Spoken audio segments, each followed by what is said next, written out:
I'm Michelle. And I'm Katherine. And we're here at the Healthy Hurried Human podcast, where we talk about keeping pace in a world that never slows down. But I will say, depending on your circumstances, it is really hard to be jobless right now. Yeah. And I never thought I'd get to a point where I said, take the job for the insurance. But I feel like a lot of people out there take the job for the insurance because insurance, we don't know what it's going to be like in a year. And it is so expensive. And if a company's going to give you a break on it, like show up, do the job and take the job. Like, I agree with that 100%. I just think that there needs to be, yes, sometimes you can't be choosy. Take the job, but management jobs, unless you're being hired directly for a management position, oftentimes are promotion. I remember my dad telling this story. He worked for the airlines and he had been there 20 years. He was great. He was very well respected and they kept hounding him for management. But my dad had been paying attention for years. He's like, whenever they slim the budget, he goes, they always go to that level first. And so he never took the management role, but he was coming up close to retirement and it would have bumped him up and they were talking to him again about it. And, my dad being this super, spiritual person that he was praying over whether or not, and he said he just really felt like it was the wrong thing to do to take this job. And then he found out they would have moved him to Minnesota, which he was like not doing that because he would never have made it in that kind of cold. But 3 months after he would have said yes to that job, they laid that job off and it would have ruined his retirement. But I think that takes some discernment and some watching. I'm talking about when you have an option. When you don't have an option, take job. I would never tell people not to take a job. Yeah. When you have options, I think you've got to be more discerning. Don't just grab it because they dangle a carrot of it's a promotion. We're going to give you more money. It's whatever. Yeah. You've got to think about the discernment of what does that job really do? Is it going to be there's just some discernment in that you've got to look at the role from every angle, not just the title, not just the pay grade. Yeah, I agree. That's probably where I'm at.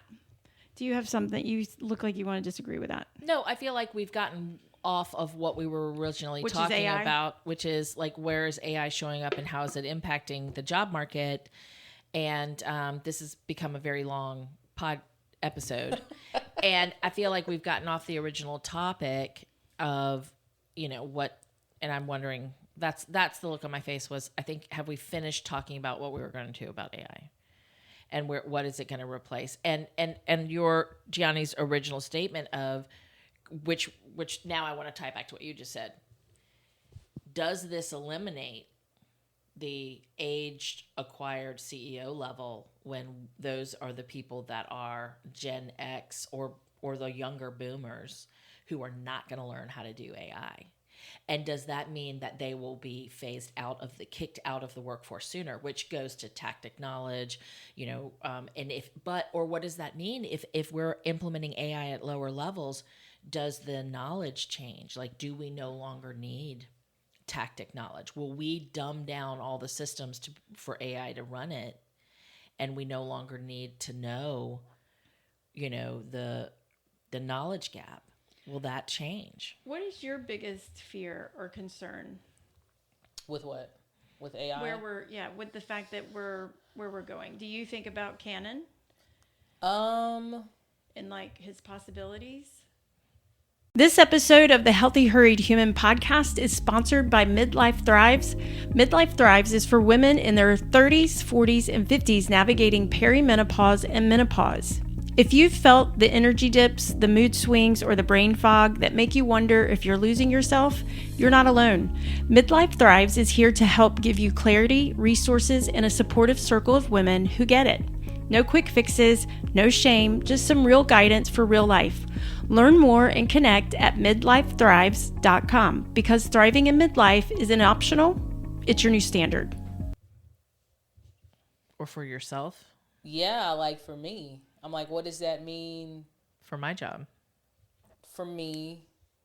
Because ultimately that does affect Canaan, right? Like, Um, and then so one, it scares me a little bit because I'm like, okay, because you're only 35, and so right, you've got many working years ahead of you. exactly. So it scares me on that end because I don't know what the future is.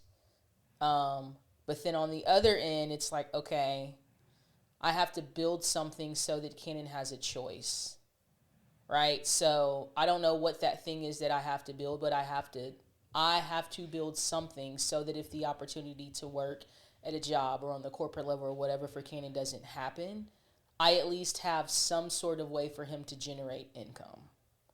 And so So you feel the that's where I'm pressure at. of your kid. That's interesting because you're telling me that you feel the pressure that he has a way to generate income. You are carrying that. Yeah, that's how I feel right now is call it what you want to call it, but I'm like, for me, I don't want Kenan to go through this situation where it's like, okay, I need a job, right? I'm a single mom. I don't have a spouse. It's me and Kenan, and it's my responsibility to take care of him. Of course, he has an active dad and all that, but I'm like, I don't want Kenan to be in a situation where someone else is controlling his income. And so, for me, You can't guarantee that. I can't guarantee that, but I can build something, right? If I build a company, this is just my perspective. If I build a company, now Kenan has an option, right? To Because take over your company. to take over my company or to work in the company. Now he's not gonna get any special treatment because he's my child. You're gonna have to start from the bottom like I did. The dream but of yeah. nepotism. So you know what I'm saying? But at least now I have an option where, like, okay, You're trying to create something for him to move into. because that's what my if he mom did wants for it. me. Like, Right. my mom owned her own business. My dad was a welder, but my mom owned her own business.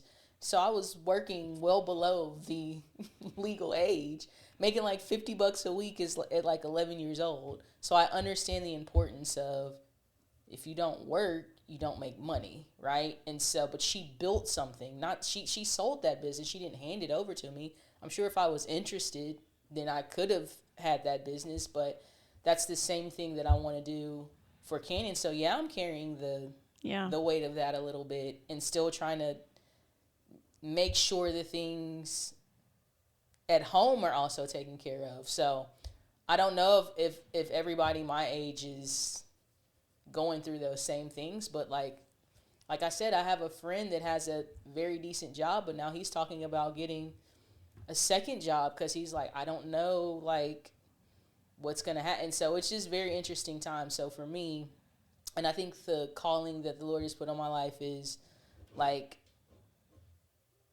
yes, I can go out and get a job, but, like, he wants me to build something, right? And building something that I may never see the pinnacle of that, and that's okay.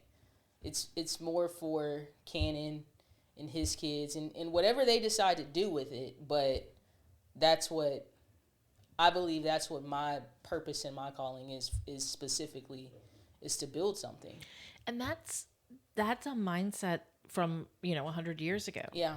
And that's a beautiful of like, that is a beautiful mindset of the family business, and a provision for the family that goes beyond their 18 years. It goes beyond, and how many Hallmark movies are based on running the family? Like it is a model that works. We were talking about nepotism, weren't we? You were. Okay. I was talking about nepotism. Yeah. And it was this whole concept of, but it's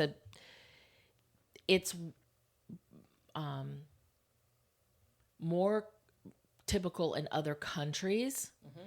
The concept of following in the family business. Yeah. And America, the message that we're telling children is create your own dream and pursue it. You can be whatever you want to be. There's a counterintuitive message of you have to be better than the generation before you. Yeah. And there's this you're left unsettled. Yeah. And you also feel like you're not achieving anything if you don't surpass the generation before you, or if you don't go off and conquer new worlds. And it was just really interesting to learn about the perspectives in other countries. It's like, are we breeding dissatisfaction or the concept that we're not enough or haven't achieved enough if all I do is just do a really in Japan good... it's not like that. So like my dad is It's not like that in Europe either. My dad is Japanese. I have this on my hand, right? Ikigai, and I'm sure you're familiar with the concept, something someone lives for, right? And so I was watching the Blue Zones documentary because my dad is Japanese, but he didn't teach us a lot about his culture because he left when he was young, right? And so what was interesting to me is that, like, yes, they live a long time, but they live a long time because they build a life around the things that they enjoy doing. And so they're not looking to make the most amount of money. They're not looking to be the most successful. You never really hear about any of them retiring. Like, they literally retire because they're about to die. That's right. And so I'm like, what if we created a life living around the things that we enjoy, not to make the most money? And I think being in America and in society the way that it is, we've become a country and a people and a society that's greedy. So we always are trying to like you said, we're trying to outdo, oh, our parents were millionaires, we got to be billionaires. Like, why? And so I think that's sort of the approach too, is like, but in America, we are told in order to have the life you enjoy, you need a lot of money to do that. Because they've told us there's an American dream. Well, there's not an American. Your American dream may be different than mine. The American dream was get a good job, get the wife, have the kids, buy a house with the white picket fence. Like, to tell you the truth, I'm 35, and I'm like, the way that things are going, I don't know if I'm ever going to buy a house. Like, just straight up, if I truly live the life that I want to live based on the Ikigai principle. And so, and if that doesn't happen, I'm okay with that, right? Like, that's okay. I know people tell you to buy a house and blah, blah, blah, blah. But if that's not the life that I want to create, that's ultimately going to make me happy and fulfill me, then I don't have to buy a house, because that's the American dream.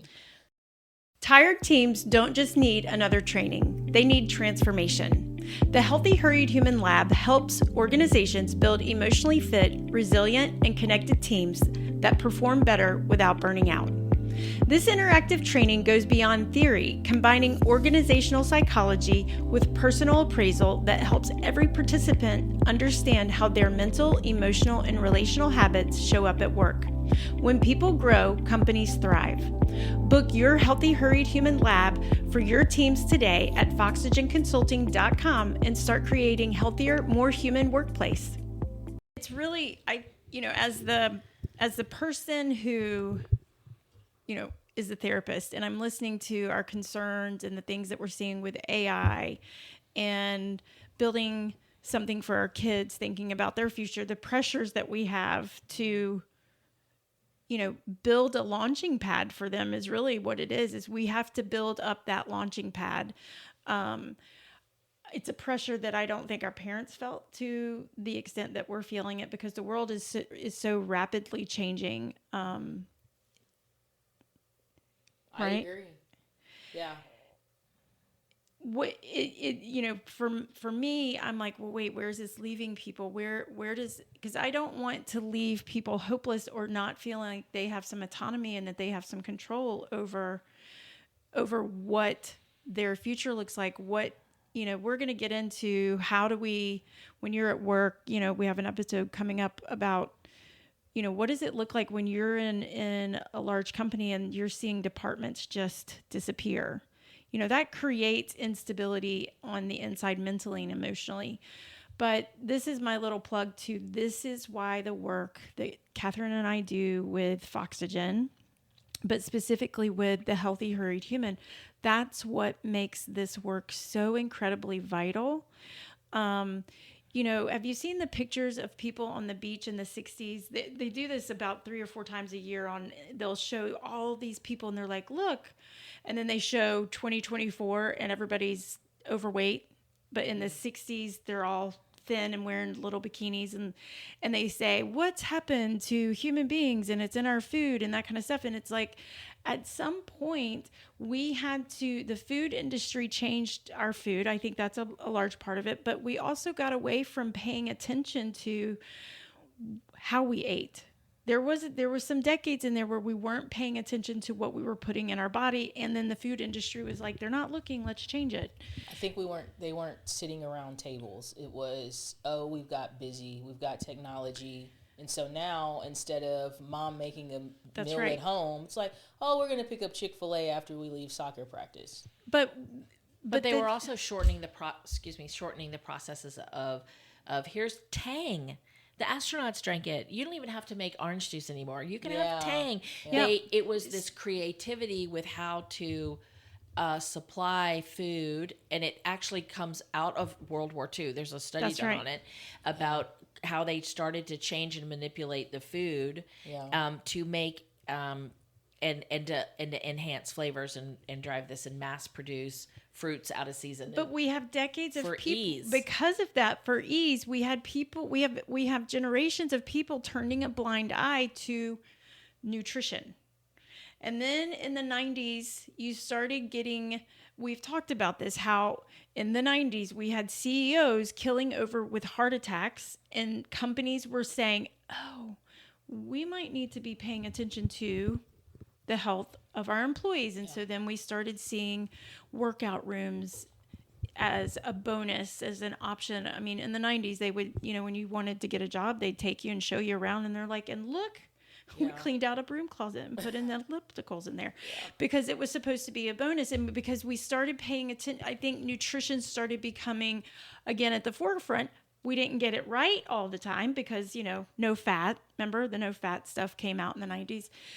But nutrition started to become important. Let's pay attention to it. And that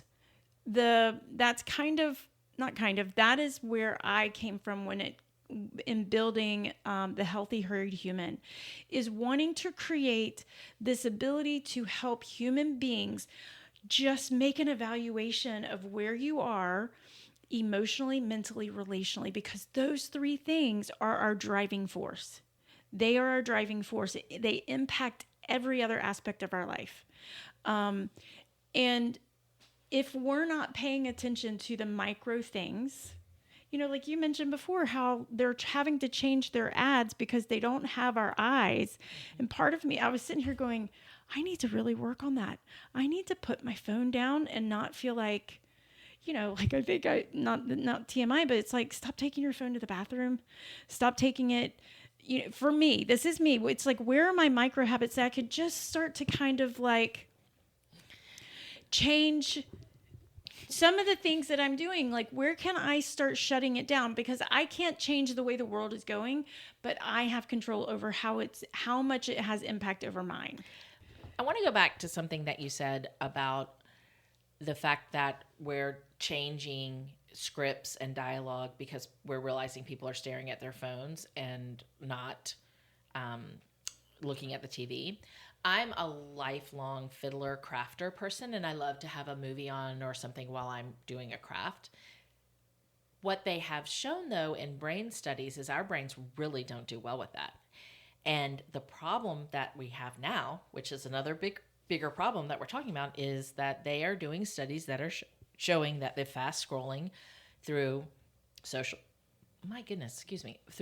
media are changing our brain connections. Yeah, 100%. And there is another aspect to this of how do we, in the Healthy Hurried Human lab, teach you to make space where you are actually using ways to strengthen the connectivity of our brain functions. And I remember we're that age, Michelle, when we remembered when CNN started running the ticker tape across the bottom of their television news shows. And now, if you're watching anything, baseball, there's always a constant, whatever you're streaming, they're running something across the bottom, an ad, an advert. Yeah. And we have now trained our brains to think it's weird if it's not on the screen. Yeah.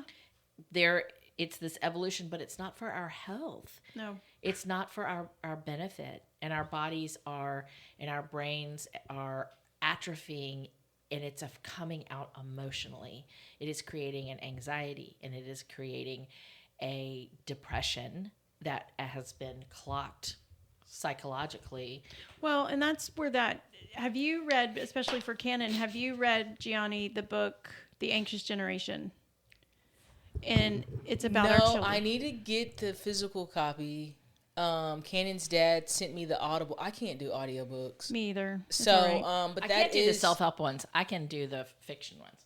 All right, I'm going to end us here because for the last 2 episodes, we've gone rogue. And I kind of like it. I know. I'm like, I really like the fact that we went rogue. And I hope that our listeners have enjoyed this and that even though you couldn't see her, having Gianni join us for the last 2 episodes. It's been really great. Thank you for being here. And we hope you've enjoyed our vast amount of things we've talked about, from the worries of AI, raising children, nepotism, all the things. So thank you for joining us. My beauty of thought of being able to walk through a creek at any given time. Thank you for joining us. We'll see you next time. The Healthy Hurried Human podcast is brought to you by Foxygen Consulting and a handful of silent sponsors who believe in this work and quietly keep us going. We see you, we thank you, and we are glad that you're part of this journey.